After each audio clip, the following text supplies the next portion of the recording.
Andito mga ka-vlog, so kung okay lang ba kay Tatay Calyone na siya ay ating interviewin para sa atin namang i-post mamaya. So ngayon okay lang ba sa'yo tayo na interviewin ka ngayon?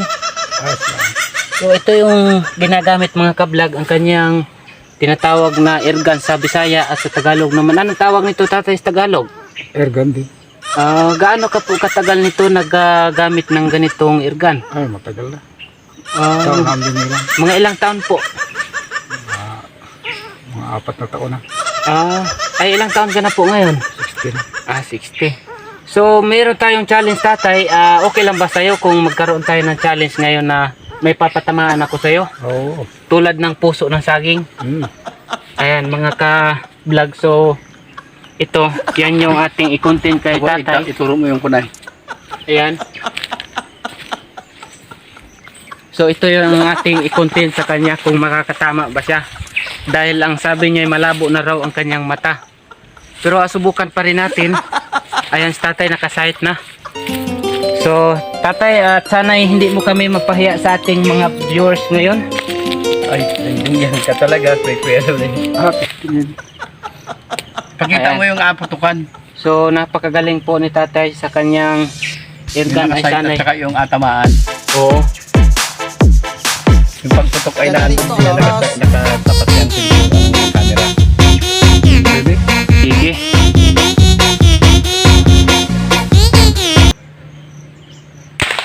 Oh, lagatik. Lagatik nga Tatay. So Tama. Parang ang tinamaan ay dahon ng saging ay. Napakatibay po ang kanyang airgun at straight po, pero kahit pa paano po ay lumis pa rin gawa ng medyo may kalayuan nga yung kanyang pag-sight. Pero kung malapit ay siguro ay nakasintro sa gitna, yung wasak na wasak ang puso para sa iyo. Ayan mga ka-vlog. So ngayon paulitin pa natin siya kung yun ba ay walang kupas ang kanyang 8 meters yung pagkita na yan. 8 meters po ang pagitan ang kanyang galing sa kanyang inuupuan papunta doon sa ating pina-challenge na puso ng saging. So mga ka-vlog, at hindi naman masyadong makapal ang kanyang pagkagawa ng lagay ng epoxy. Kung napapansin nyo, medyo nagtipid nga siya gawa ng kakaunti lang ang kanyang epoxy siguro. At ito ngayon may alambre pang nakaano. At pinagsama niya ang hawakan ng maliit na baril-barilan. So ngayon para din siyang totoo tingnan. At ayun nga sa kulay, nahalata na iba-iba na yung kulay dahil matagal na siguro yung kanyang ginagawang airgun. So nag-awan po siya dito dahil sa meron daw siyang nakikitang snake. Ayan. Subukan natin kung magaling pa po ba si pangalawang try kung ito ba'y epektibo.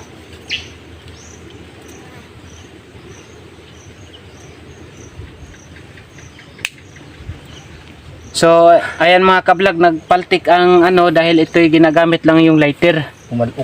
Pumalok.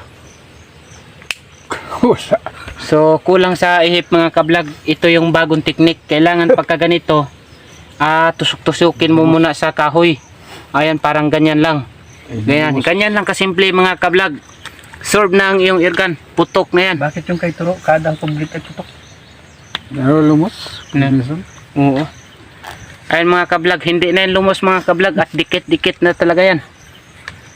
So ayan. Nauga pati yung puso, mahirap patamaan, oh. Akibo ay. Oo. Ay, lumos. So ayun. Delikado yan, alsimunan ng bala kuya. Lumos. At baka biglang pumusngat. Pasubrang kwan. Ayan mga ka-vlog, so kailangan pagka ganito, huwag kayong sumusuko sa pagkutingting sa ilalim. Kailangan nyo kutingtingin. Hindi lang sa mga ibang bagay tayo pwedeng magkutingting tulad nito. Hindi yung agi-agi mga ka-vlog. So ayan, subukan pa rin at hindi siya sumusuko kahit nabigo. Ayan. Tagak. Ayan, ganun pa rin, pinasintro pa rin sa kanyang pinatamaan. Lupit talaga. Ayan mga ka-vlog.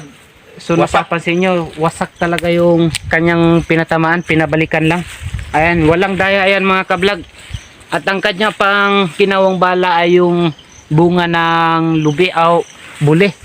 Ayan, ganito. Wala, bagay kayo pala magaan. Ayan. So binabalikan lang yun mga kablog ang kanyang napatamaan kanina. Magaling ka pa talagang madali. Ano? So kahit 70 na ang kanyang edad, 70 na ba tatay? 60. 60. So napakagaling pa rin siya sa mga ganyang bagay. Napakaganda at ang kanyang lagayan dahil nasa gilid lang. So ito nga meron siyang 2 juli na natira. Ayan, patakbo-takbo lang yan mga kablog. So ganito kahirap yung wala tayong pundo ng pangpagawa. Ayan, meron din siya makatulong dito mga kablog. Ito yung interior ng motor. At ito naman yung kanyang ginagawang epoxy rin, yung stick glue. Ayan. So napakabenta pala yung mga stick glue tulad nito.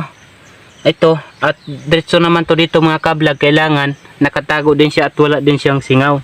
At napakaganda din ang kanyang butas mga kablog dahil sa gawa din po ng maliit na hose. Ayan, kung napapansin nyo, talagang walang paltos po yan. So nakikita nyo mga kablog, meron din siyang mga magnetic na ano, iba-ibang mga magnetic. So mga kablog, ako naman ang dumali mga kablog. Subukan natin kung kaya ba natin ang kaya ni Tatay Kalyuni. So napapansin nyo mga kablog, subukan natin aside ng maayos. Ano ba tatay, paginaan yung kanyang ano? Lapati sa dito mo yung bat.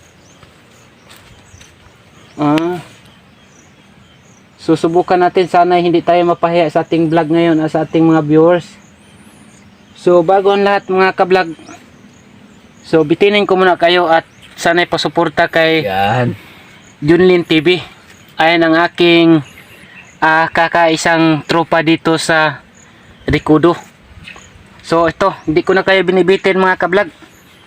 So meron pa pala si Idol Bernie Rada, ang nag-iisang nagsuporta din sa aming dalawa. Ayan. So excited kayo mga kablog. Ay, may Kuya Luni, si Muti yung puso. Simuti mamaya Tatay Kalyuni ang puso at ating ihawin. So ganito daw, Sa tangkay ang patama para laglag. tangkay no. Uso. Sa tangkay para laglag. Apa? The place. Daplis lang. Kaunti na Kaunti na laang mga kablog. Sabi mo umili. Mga kablog. So pinapaya tayo ng konti pero pinatama din naman. Kahit pa paano nakatama rin.